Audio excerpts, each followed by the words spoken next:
কেউ কি আমার মা আমার পরিবারের খোঁজ নিয়ে দিতে পারবেন? কারণ আমার জেলা নোয়াখালী আজ বন্যায় ডুবে যাচ্ছে। প্লিজ কেউ আমাকে একটু খোঁজ নিয়ে দিতে পারবেন? তবে একটা কথা বলি, ভিডিও করে না প্লিজ। কাউকে হেল্প করবেন, এটা ভিডিও করে না। কাউকে টান দিতে মন চাইতেছে আপনার, এটা ভিডিও করে না প্লিজ। এটা ভিডিও করে একটা মানুষের সাথে মজা নিবেন না। আপনার কিছু লাইক ভিউর জন্য আপনি এই জিনিসটা অ্যাটলিস্ট করবেন না। আজকে যদি নোয়াখালীতে বন্যা না হইতো তাহলে আপনাদের কাছে খাবার চাইতো না কেউ আপনাদেরকে বলতো না আমাদের পাশে এসে দাঁড়াও, আমাদেরকে একটু হেল্প করো, এটা কেউ আপনাকে বলতো না। কিন্তু আপনি কি করতেছেন, আপনি নিজেই যাচ্ছেন তাদের পাশে দাঁড়ানোর জন্য, আবার তাদের পাশে দাঁড়াতে গিয়ে তাদেরকে ছোট করতেছেন যে হ্যাঁ দেখো আমি এই খাবার দিতেছি, আমি একটা মুড়ির পোলটা দিতেছি, আমি একটা এটা দিতেছি, আমি একটা সেটা দিতেছি।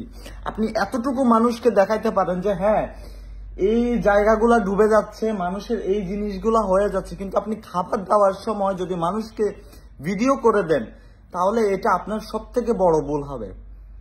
প্লিজ এই জিনিসটা কেউ করবেন না যে কাউকে খাবার দেওয়ার সময়, কাউকে কিছু হেল্প করার সময় ভিডিও করে আপলোড দেওয়াটা, এটা আপনার জন্য অনেক বড় ভুল হবে। কারণ এই ভিডিওটা সারা জীবন অনলাইনে থাকবে আর এটা সবাই দেখবে, আর এই জিনিসটা একদিন অনেক বড় কাল হয়ে দাঁড়াবে। প্লিজ এটা করবেন না কেউ, এইটা কেউ করবেন না। যারা আছেন বাংলাদেশের পাশে, আমাদের নোয়াখালীর পাশে যারা দাঁড়াইছেন সবাইকে অসংখ্য ধন্যবাদ, সেলুট। কিন্তু প্লিজ রিকোয়েস্ট আপনাদের কাছে যে কেউ ভিডিও করবেন না।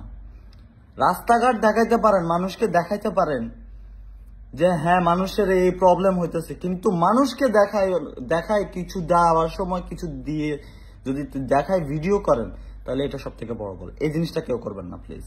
হ্যাঁ।